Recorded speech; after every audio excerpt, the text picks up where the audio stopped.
The massive space station called Nexus floated in the darkness between three star systems. Its metal walls stretched for miles in every direction. Bright lights covered its surface like tiny stars. Ships from 100 different worlds docked at its many ports every day. Inside the station lived millions of beings from across the galaxy. Juan walked through the crowded main corridor of Nexus Station. He was a tall human with dark hair and steady brown eyes. His simple black uniform showed he worked for Earth's diplomatic service. Behind him walked a medium-sized dog with brown and black fur. The dog's name was June.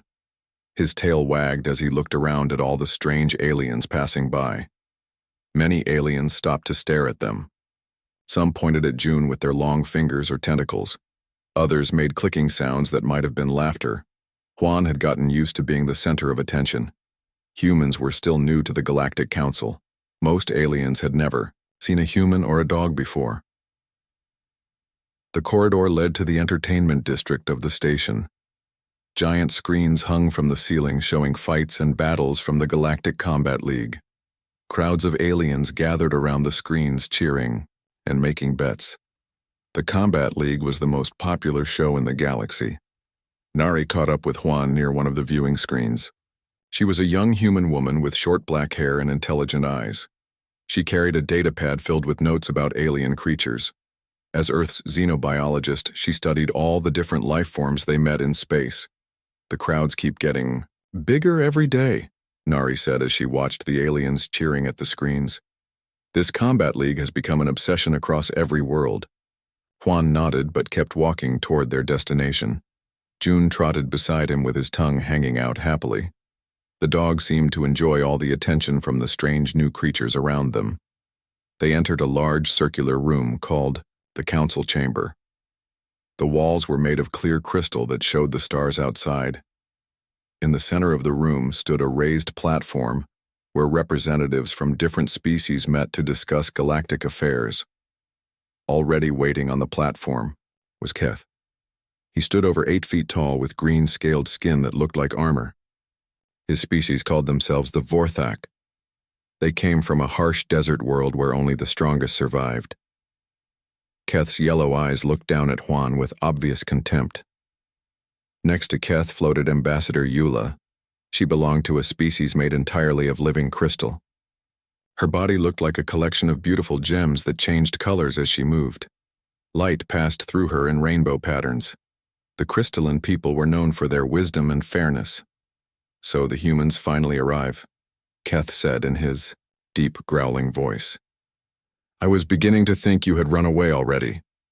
Juan smiled calmly and took his place on the platform. June sat down beside him and looked around the room with curious eyes. Several other alien representatives watched from seats around the chamber. We are here as requested, Juan replied, though I must admit I am not sure why this meeting was called. Ambassador Eula's crystal body glowed brighter as she spoke. The purpose of this meeting is to discuss Earth's recent admission to the Galactic Council. Some species have questioned whether humans deserve their place among us. Keth stepped forward, and his heavy footsteps echoed in the chamber. The Vorthak people believe strength determines worth. Your species has no natural weapons, no claws or fangs or armor. You are soft and weak. What right do you have to sit with warriors and hunters? Other aliens in the chamber began to murmur agreement. A tall insect, like being clicked its mandibles. A creature that looked like a living tree swayed its branches. Even some of the smaller species seemed to agree with Keth's words. Nari stepped closer to Juan. She could feel the tension in the room growing. Many of these aliens came from worlds where only the strongest survived. They could not understand how humans had become so successful without natural advantages. Perhaps we could discuss this matter through more peaceful means, Ambassador Eula suggested. Her crystal body flickered with calming blue light. But Keth was not interested in peaceful discussion. He had been planning this moment for weeks. The Tiu, Vorthak controlled several important trade routes. If they could prove humans were unworthy, then Earth would lose many valuable agreements. There is only one way to prove worth in the galaxy, Keth announced, through combat in the Great Arena. Let each species present their finest warrior or most dangerous creature. We will see who deserves respect. The chamber fell silent. The great arena was famous throughout the galaxy. It was located on the lower levels of Nexus Station. Thousands of beings came from across space to watch the battles that took place there. Winners gained great honor and political influence for their species. Juan looked down at June, who was now lying on the floor with his head resting on his paws. The dog seemed completely relaxed despite all the tension in the room. His tail still wagged slowly as he watched the strange aliens around them. And what would be the stakes of such a combat? Juan asked calmly. Keth's scaled lips pulled back in what might have been a smile. The winning species gains preferential treatment in all future trade agreements. The losing species must accept secondary status in the Council for the next 10 years. It was a serious challenge. Earth needed those trade agreements to support their growing colonies. But sending a human fighter against these alien warriors would be suicide. Many of the species in the galaxy were naturally much stronger than humans. Ambassador Eula looked concerned. Such a competition would be binding under galactic law. Are you certain you wish to proceed with this challenge, Keth? I am certain, the Vorthak replied. Unless, of course, the humans are too afraid to accept. All eyes turned to Juan. He could feel the weight of Earth's future resting on his decision. Behind him, Nari held her breath. Around the chamber, alien representatives waited to see what the human would do. Juan reached down and scratched June behind the ears. The dog's tail wagged faster, and he looked up at his human companion with complete trust and love. Earth accepts the challenge, Juan said quietly. The chamber erupted in surprised voices and sounds. Some aliens seemed shocked that the humans would agree to such dangerous terms. Others appeared pleased that they would finally see proof of human weakness. Keth's yellow eyes glowed with satisfaction. Excellent. The combat will take place in 7 days. Each species may present one contestant. I look forward to seeing what pathetic warrior your kind can produce. As the meeting ended and aliens began to leave the chamber, Nari grabbed Juan's arm.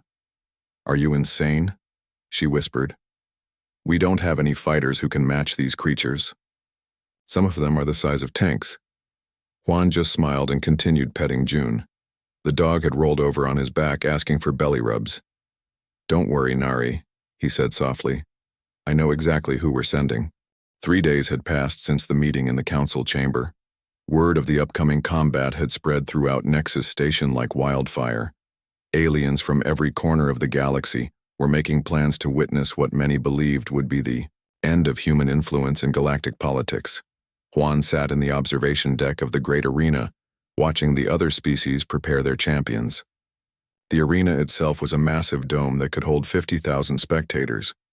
Its floor could change to match any environment from frozen tundra to burning desert to deep ocean. Today it was set to a rocky wasteland with scattered boulders and small pools of water. Beside him, June lay sleeping in a patch of artificial sunlight streaming through the dome's transparent walls. The dog's chest rose and fell peacefully. His paws twitched occasionally as if he was dreaming about chasing something fun. I still cannot believe you agreed to this madness, Nari said, as she sat down next to them. She had been studying the other contestants for the past 3 days, and her findings were not encouraging. Do you have any idea what we are up against? Down in the arena, the Vorthak were testing their champion. The creature they called Gorath stood 12 feet tall on powerful legs. Its body was covered in thick armored plates that looked like they could stop laser blasts. Acid dripped from its massive jaws and sizzled when it hit the ground. When it roared, the sound echoed through the entire dome. The Gorath has been bred for combat for over 1,000 years, Nari explained while checking her datapad. Its armor can withstand direct hits from plasma cannons. The acid it produces can melt through steel in seconds, and those claws can cut through solid rock. Juan nodded but did not seem worried. He was watching how the creature moved. Despite its size and armor, the Gorath was surprisingly quick, but he noticed it always turned its head before changing direction. Its eyes were small and set deep in its skull. In another section of the arena, the Zentari were working with their phase stalker, The creature looked like a large cat made of shifting shadows. One moment it was solid, and the next it seemed to fade into mist. It could partially exist in multiple dimensions at once, making it nearly impossible to hit. The phase stalker can move through solid objects when it shifts dimensions. Nari continued reading from her notes. It strikes without warning and can disappear before its enemies can fight back. The Zentari have never lost a battle when using these creatures. The third contestant belonged to the Merdai people who lived in the ocean worlds. Their Leviathan spawn was kept in one of the arena's water pools. It looked like a massive eel with bioelectric organs running down its sides.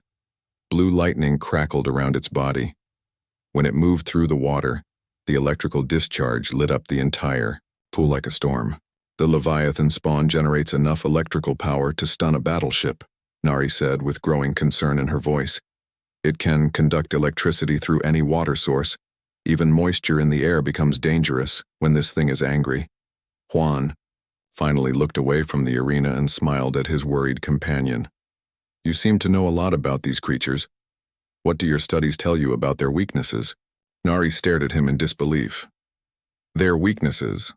Juan, these are some of the most dangerous predators in the galaxy. They have been bred and trained specifically for arena combat. They do not have weaknesses that matter. Everything has weaknesses, Juan replied calmly. Size can make you slow. Armor can make you overheat. Special abilities often come with special needs. Down in the arena, Keth was giving orders to his handlers. The Vorthak leader looked up at the observation deck and saw Juan watching. He pointed one clawed finger at the human and made a gesture that probably meant something insulting in his language. Other species representatives had also come to observe the preparations. The insect-like Kriktar were discussing betting odds with clicking sounds. A group of small furry creatures called the Pilrin were taking bets from anyone willing to wager on the outcome. The most popular bet was how long the human contestant would survive. Most aliens were betting less than 30 seconds. The Pilrin bookmakers were offering odds of 800 to 1 against a human victory. Have you at least chosen which human will fight? Nari asked. The military has some enhanced soldiers who might last a few minutes against these monsters. Or maybe we could ask for volunteers from the security force. Juan reached down and gently scratched behind June's ears. The dog woke up and looked around with bright, alert eyes. His tail started wagging as soon as he saw Juan's face. We do not need enhanced soldiers or security forces, Juan said quietly. We have something better. Before Nari could ask what he meant, a group of alien reporters approached their section. The lead reporter was a tall, blue-skinned humanoid with 4 arms and large, dark eyes. Behind her floated camera drones that recorded everything. Ambassador Juan, the reporter called out in heavily accented galactic standard. I am Zilara from the Nexus News Network. The entire galaxy is curious about Earth's champion. When will you reveal your contestant? Juan stood up and June immediately came to his side. The dog sat down and looked up at his human with complete attention and trust. His ears were perked forward, and his eyes were bright and intelligent. Earth's champion is right here, Juan said simply. The reporter looked confused. Her large eyes scanned the area around Juan. I do not see any human warrior or combat creature. Where is your champion hiding?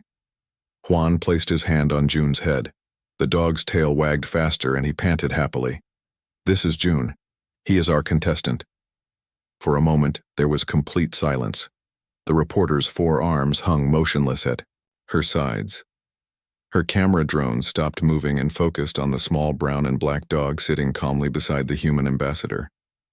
Then the laughter started. First from the reporter, then from other aliens who had overheard the conversation. The sound spread through the observation deck like a wave. Soon hundreds of aliens were pointing at June and making sounds that served as laughter in their various species. You cannot be serious, the reporter finally managed to say between her musical laughing sounds. This small domestic animal is supposed to fight the Gorath and the phase stalker. This must be some kind of human joke. More reporters and camera drones rushed to their section.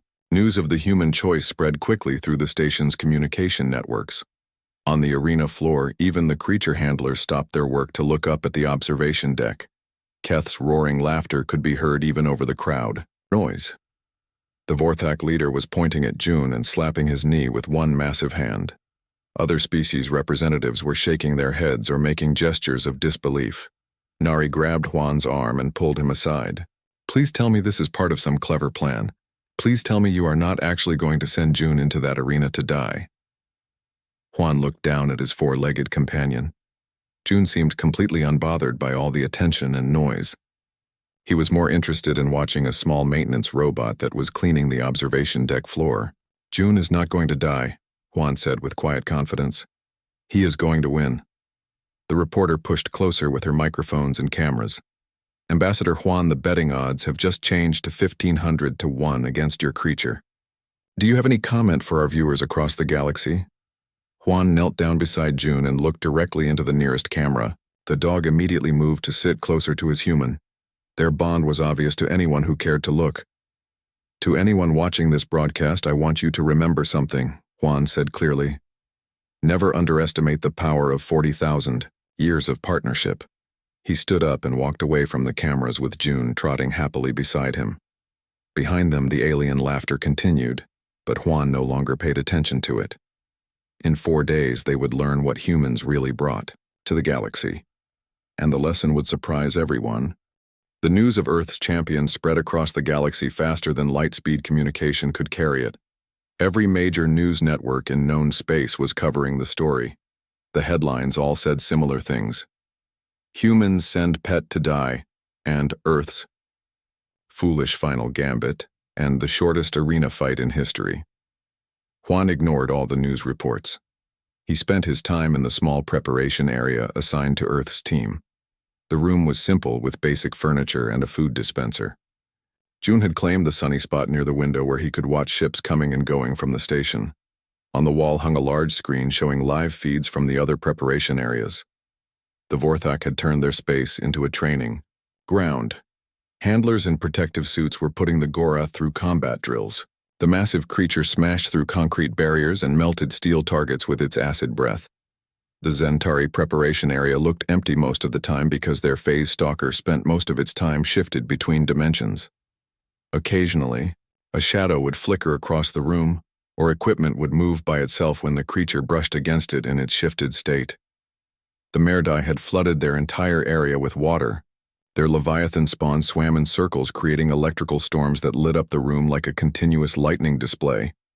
The creature was 20 feet long and its bioelectric organs pulsed with deadly energy. The whole galaxy thinks we have lost our minds, Nari said as she entered the preparation room. She carried a data pad filled with messages from Earth. The Council is demanding an explanation. Military command wants to know if you have suffered some kind of breakdown. Juan was sitting on the floor playing a simple game with June.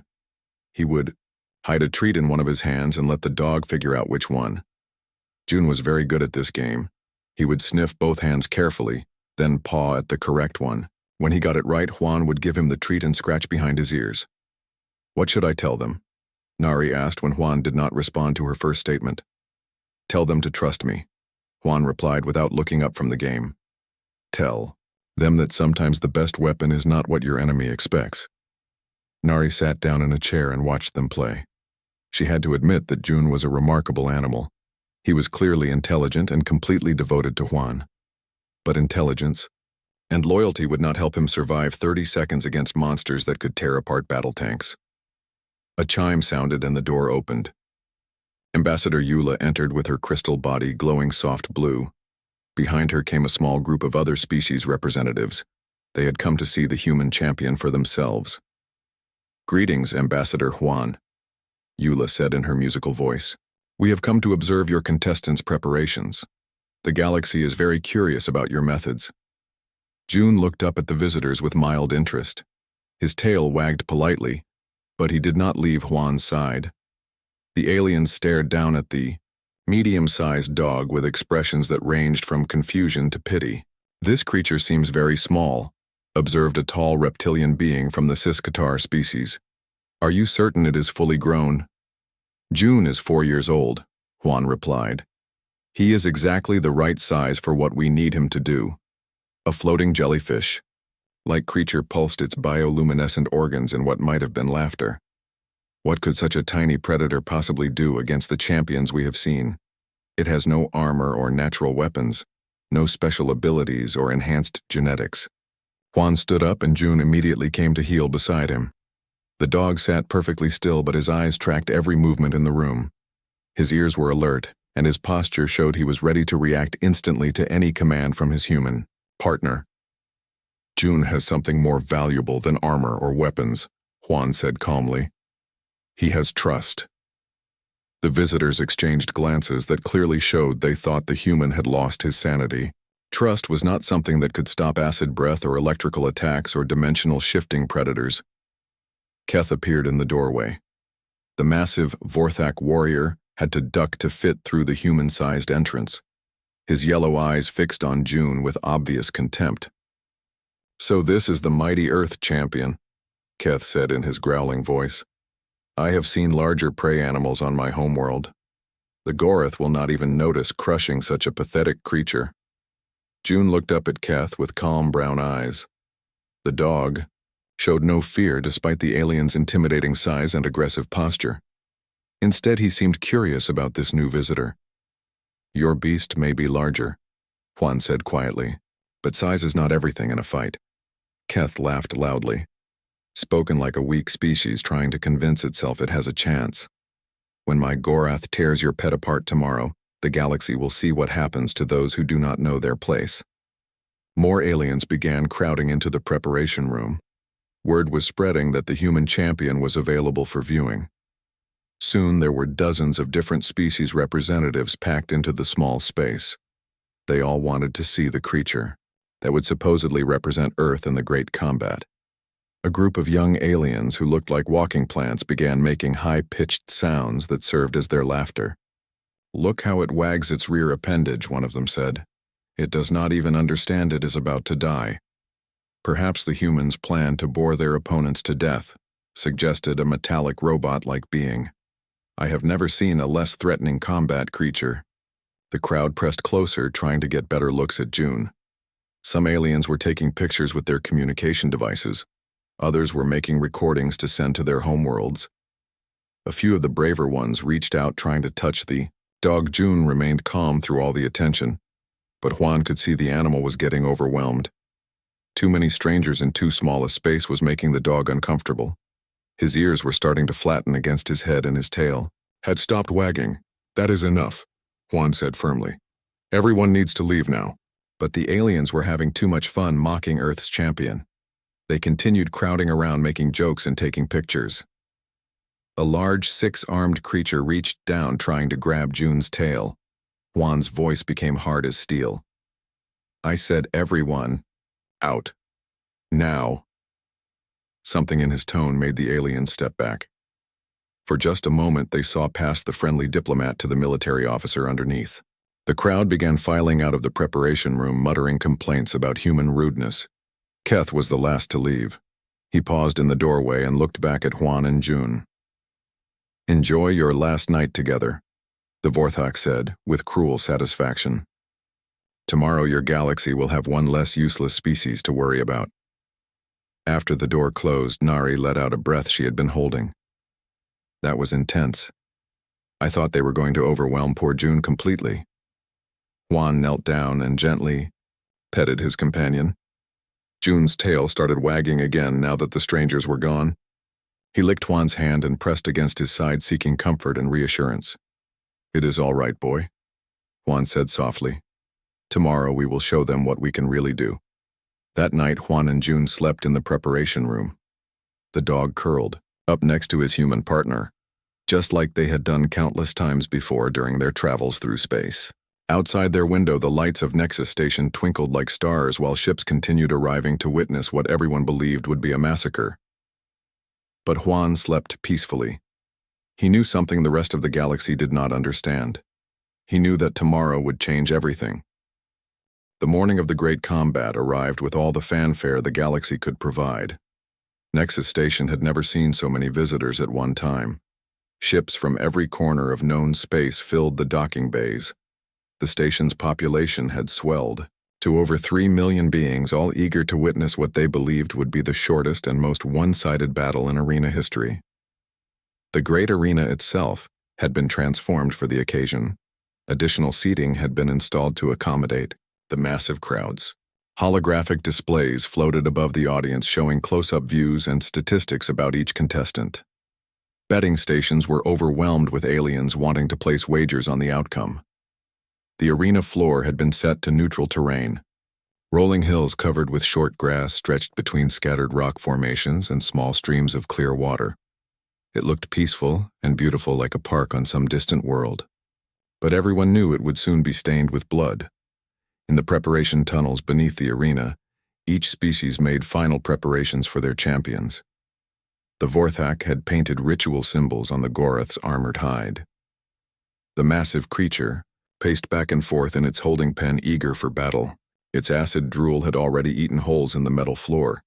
The Zentari handlers stood around an empty cage that supposedly contained their phase stalker. Occasionally, the air would shimmer or a piece of equipment would move by itself, revealing the creature's presence. It existed mostly between dimensions, now preparing for the hunt ahead. The Merdai had flooded their entire tunnel section. Their Leviathan spawn swam in agitated circles, generating electrical storms that made the water glow bright blue. Sparks of bioelectricity danced across the surface like tiny lightning bolts.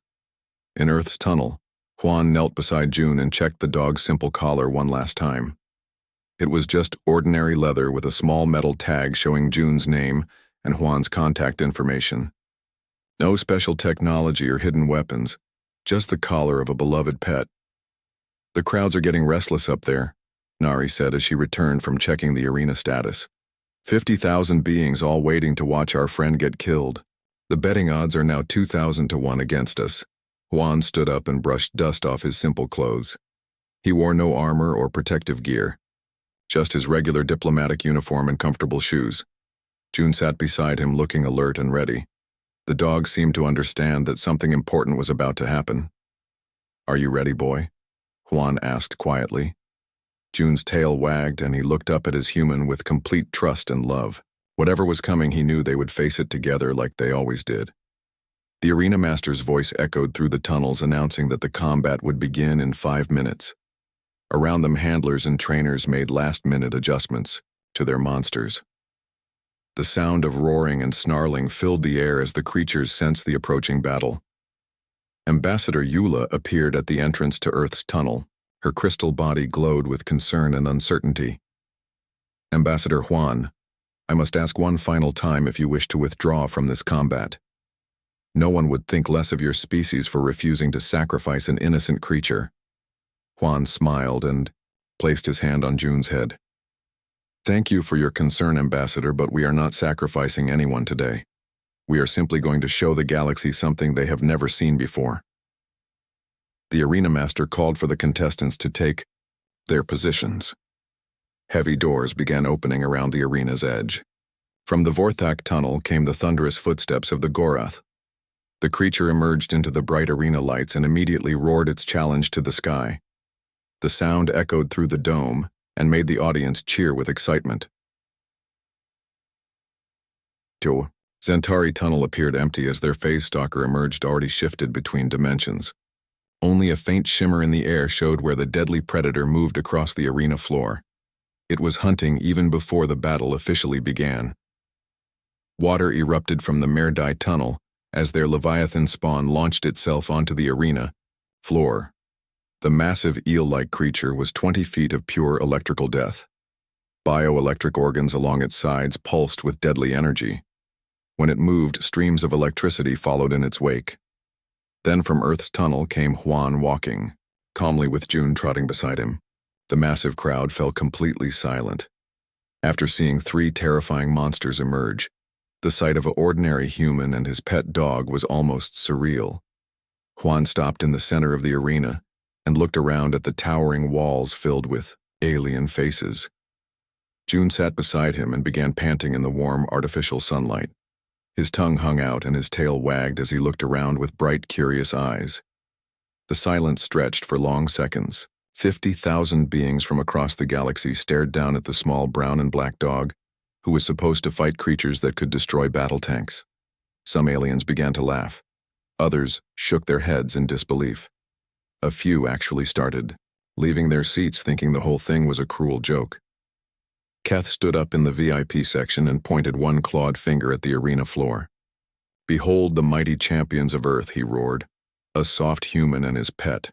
Today the galaxy learns what happens to weak species who do not know their place." The crowd erupted in cheers and laughter. Betting stations were overwhelmed with new wagers against the human entry. Some aliens were placing bets on whether the dog would survive 5 seconds or 10 seconds once the battle began. In the arena control room, technicians prepared to start the combat. Warning signals would sound in 30 seconds. Then the energy barriers separating the contestants would drop and the battle would begin. Juan knelt down beside June and spoke quietly in his ear.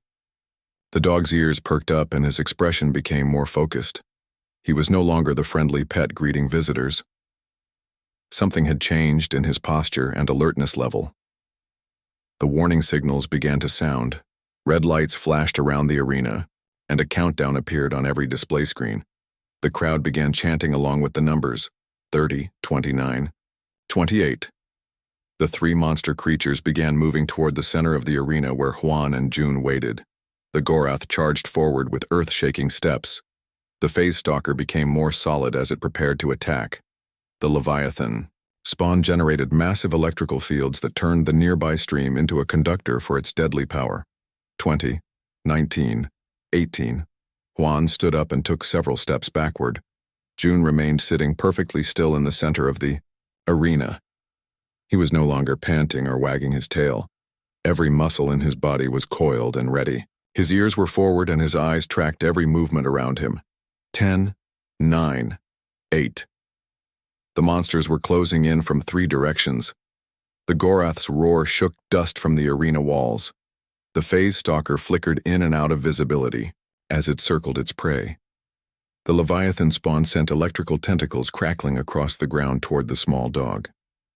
5, 4, 3. June's head turned slightly as he calculated distances and angles. His nose twitched as he gathered information from scents carried on the arena's artificial breeze. Every instinct honed by 40,000 years of partnership with humans was awakening. 2, 1. The energy barriers dropped with a sound like thunder. The crowd held its breath. The 3 most dangerous predators in known space began their final charge toward Earth's lone champion, and June smiled. The moment the barriers dropped, June transformed from a friendly pet into something the galaxy had never seen before. 40,000 years of evolution and partnership with humans awakened in his muscles and instincts. He was no longer just a dog. He was the perfect predator. The 3 monsters charged toward him expecting easy prey, but June was already moving. He did not run away from the approaching threats. Instead, he ran directly toward the smallest and fastest of his enemies, the Phase Stalker. The alien creature flickered between dimensions trying to confuse its target. One moment it was solid and visible. The next it became a translucent shadow. Its strategy had never failed before. How could any enemy fight what they could not see or touch? But June was not using his eyes to track the Phase Stalker. His nose could smell the creature no matter which dimension it occupied. His ears could hear the faint whisper of its paws touching the ground. His instincts could sense its location even when it seemed to vanish completely. The Phase Stalker materialized directly behind June, expecting to strike the killing blow.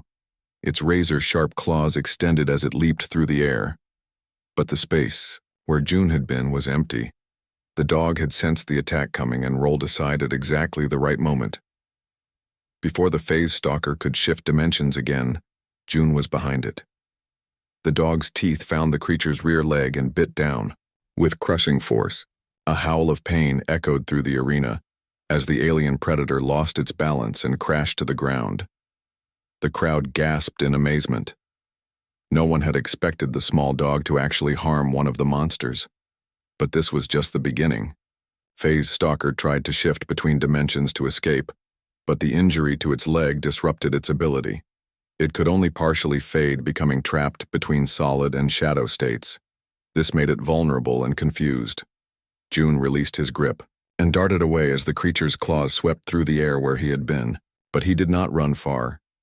Instead, he began circling his wounded enemy like his ancestors had circled prey on ancient Earth. The phase stalker tried to track his movement, but June was too fast and too smart.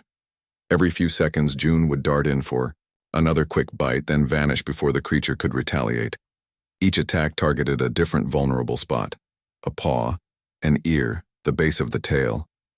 None of the wounds were fatal, but they added up quickly.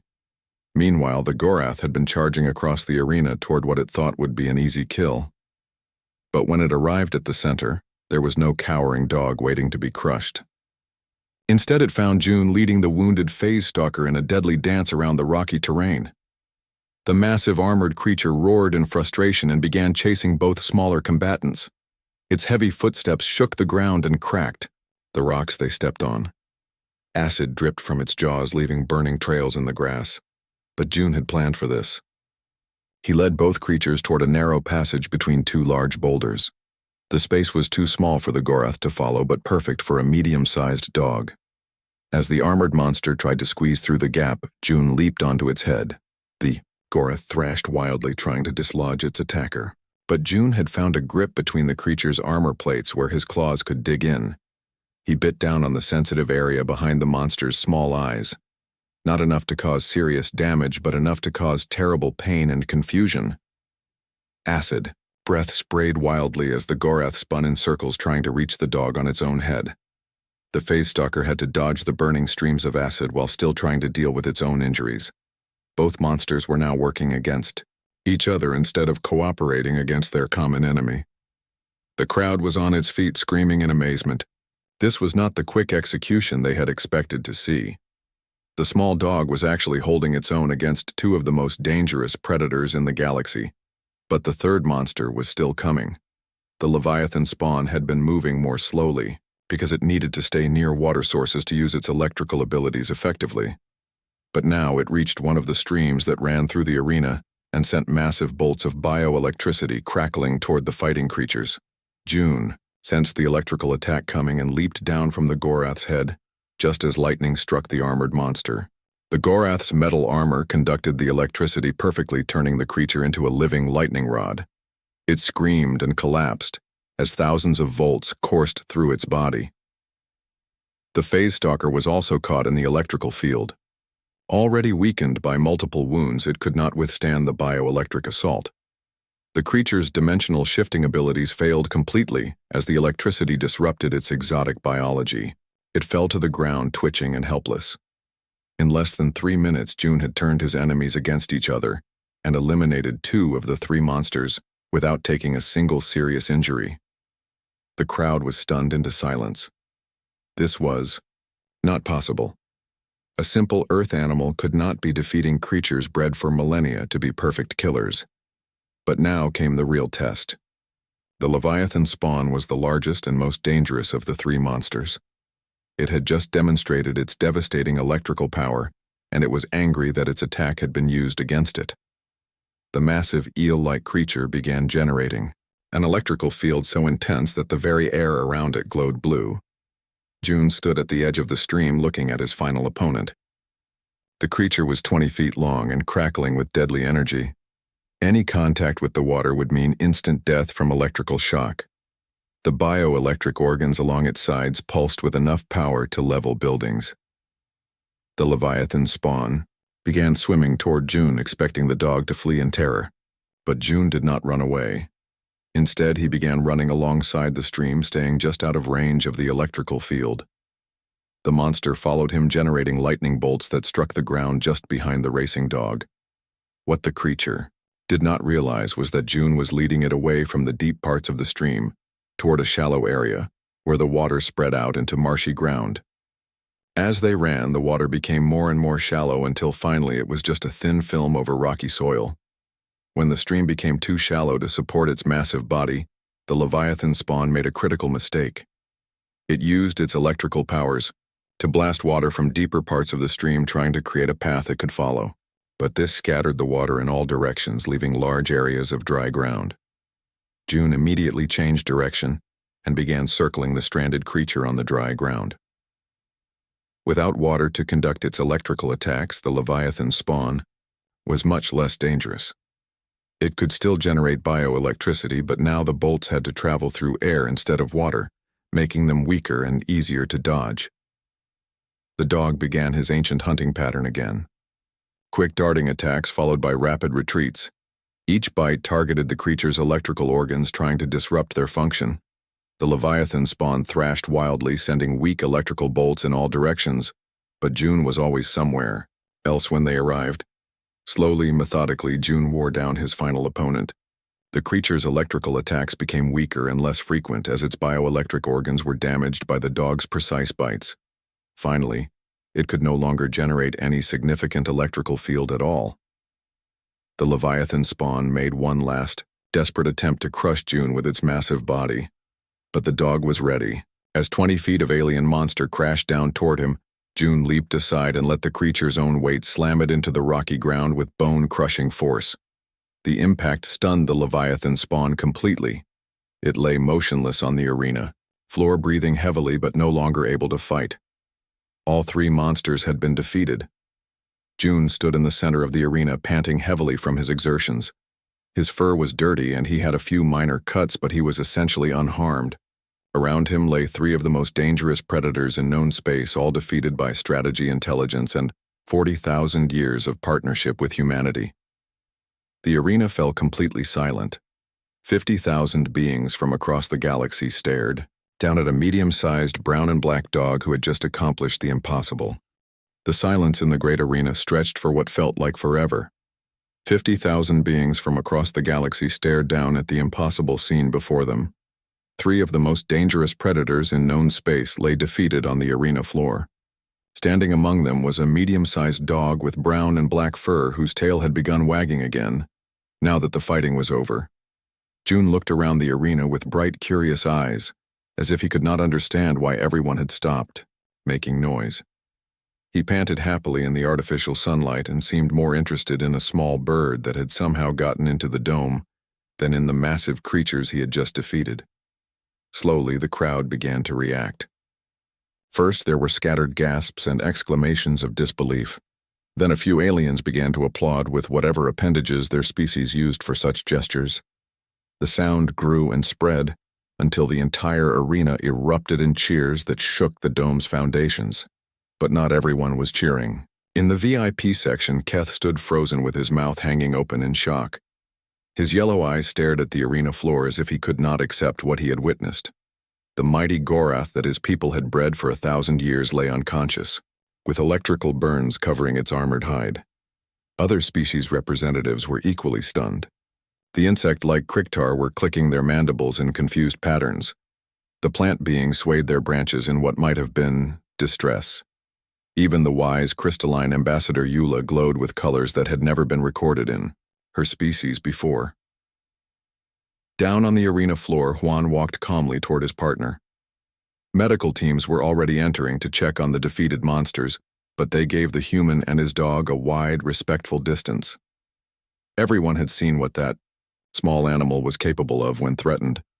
June bounded toward Juan with his tongue hanging out and his whole body wiggling with happiness. To him, this had been the greatest game ever played.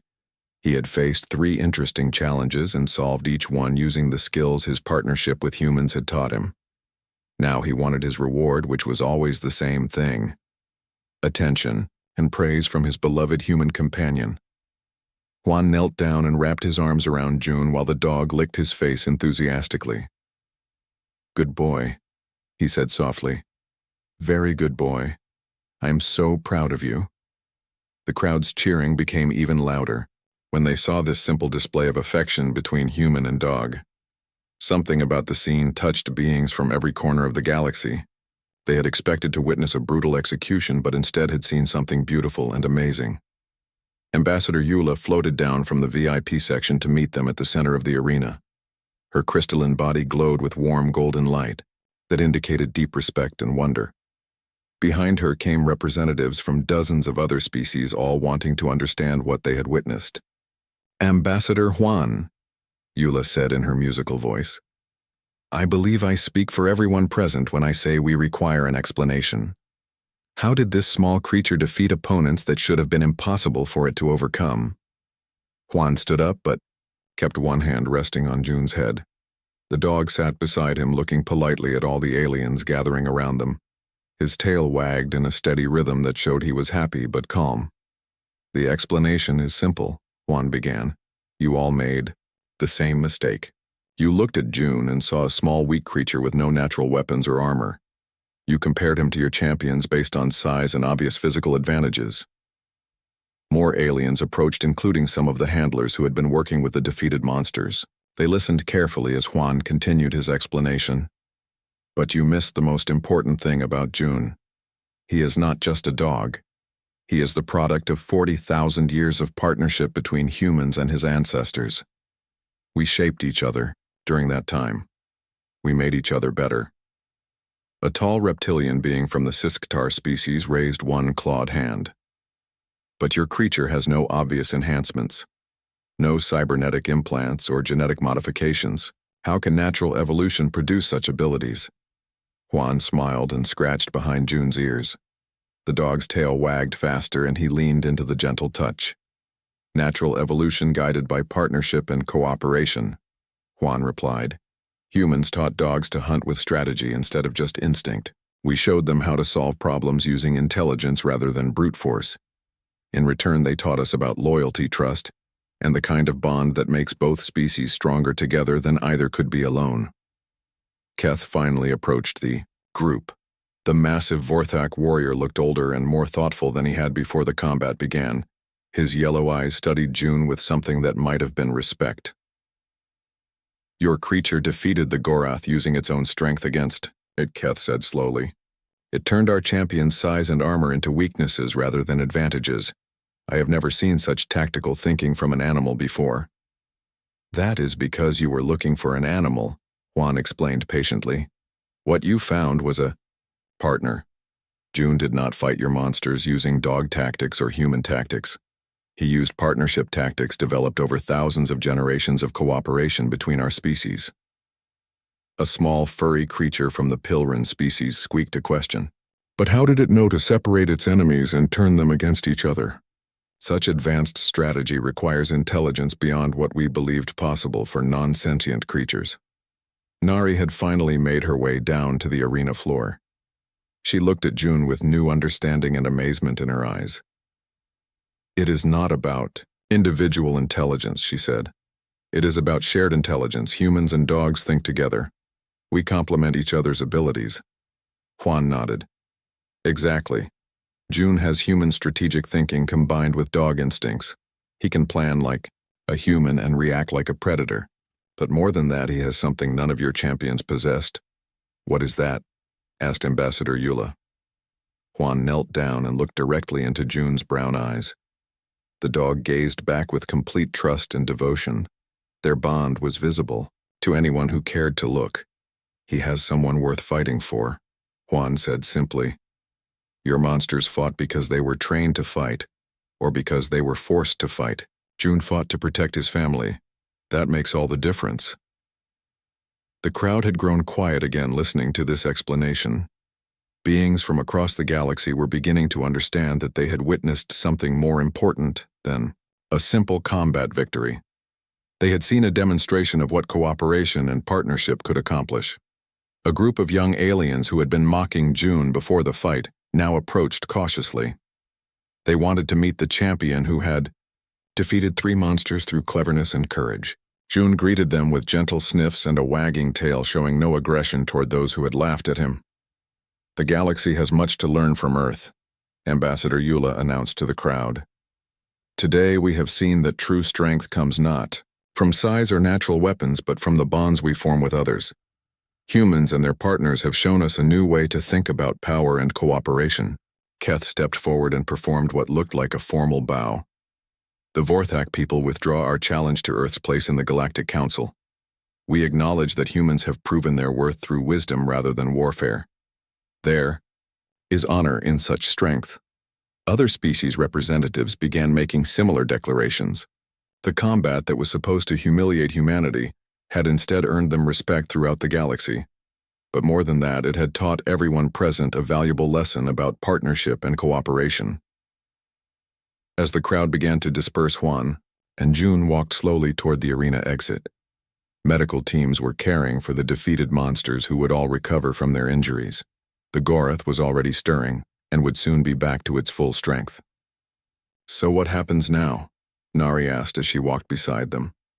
Juan smiled down at June, who was trotting happily at his side. "Now we go home.